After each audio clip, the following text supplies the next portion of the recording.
Hey everybody, out here in Indiana today. Gonna look at a soybean field here, and then tonight we're gonna have the first of many field days. So stay tuned and I'll share what I find out here. So first things first, this is why I got called out here. So if you look at this bean plant, what you're seeing is some interveinal chlorosis. And so what that means is that the leaf area between the leaf veins is turning yellow and necrotic. That can be an indicator of several different diseases at this time of year. They can include sudden death syndrome, Phytophthora, brown stem rot, Fusarium. There's a whole host of diseases that can cause this, one of which also includes red crown rot. Red crown rot is a real pain to manage. It infects the stem of the plant, and we see these foliar symptoms late season. Many of these diseases occur early on and then just manifest themselves late. That is the case with sudden death syndrome, for example. It's a Fusarium fungus that enters the plant and then secretes a toxin late season. Red crown rot is a fungus as well, and it infects the plant, and then we see this interveinal chlorosis, and then followed up by plant death. One of the differences between red crown rot is the petioles. And so what the petiole is the part of the plant right here where the three leaves where the trifolia attaches. And so as sudden death syndrome progresses, what you'll wind up seeing is the leaves will fall off of the petiole. So you'll have lots of these petioles without leaves on the end. And that's really not what we are seeing here. So this aligns very well with potentially being red crown rot. The next thing that you will notice is that red color right around the stem. You see the red color like right here at the base of the stem? That is another indicator that we're looking at red crown rot. Now that doesn't necessarily mean that for sure we are looking at red crown rot. I have seen late season Rhizoctonia look like that before, and as well as Fusarium. So it doesn't necessarily mean that we definitely have red crown rot. It just means that a lot of our symptoms are starting to align with that being the case here. So we got these roots out of the ground, and can you see that red color?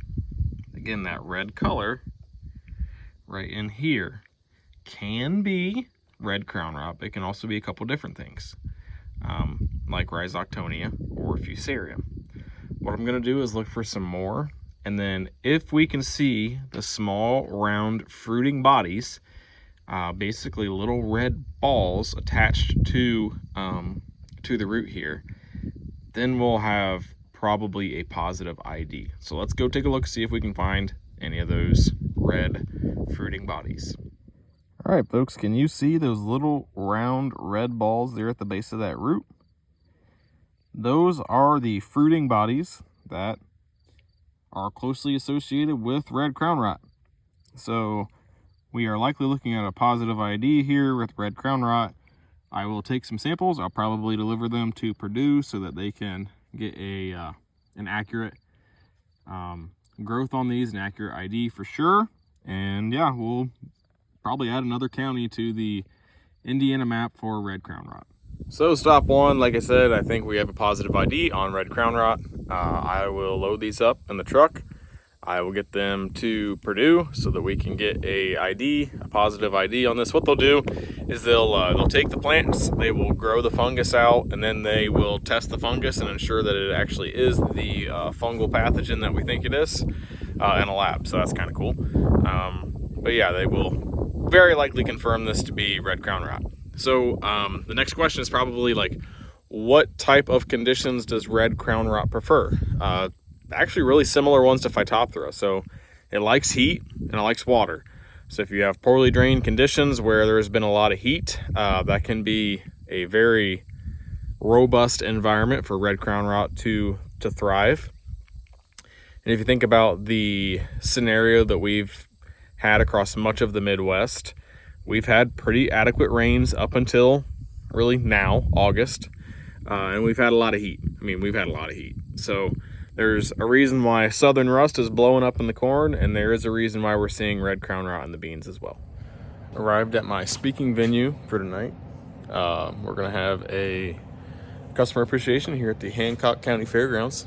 This is pretty sweet. Usually it's like 90 degrees and I'm sweating like crazy out in the middle of a field somewhere, but no, this is gonna be a sweet venue. Here, check it out. Got some storyboards set up. Once the guys get here and let me know where the food and stuff's gonna be, we'll set up the rest of those storyboards somewhere in here. Air conditioned, nice chairs. This is gonna be really nice. Today, so don't hesitate to grab one. I know it's not fun to read, but always piece of paper.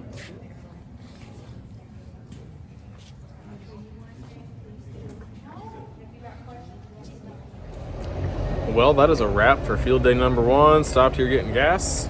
It's about 9 o'clock. I got a 3-hour drive home, so it'll be about midnight when I get home. And then we're gonna do it again. So field day season is a blur. Yeah, so stay tuned for the next one. Next one, I'll probably do more plot tours. As I go through stuff, I usually show up to a field day early, go through the plot, grab ears, take observations and notes and stuff, and then talk about that stuff later on at the field day. So again, it's a wrap. Thanks for watching. Catch you on the next one.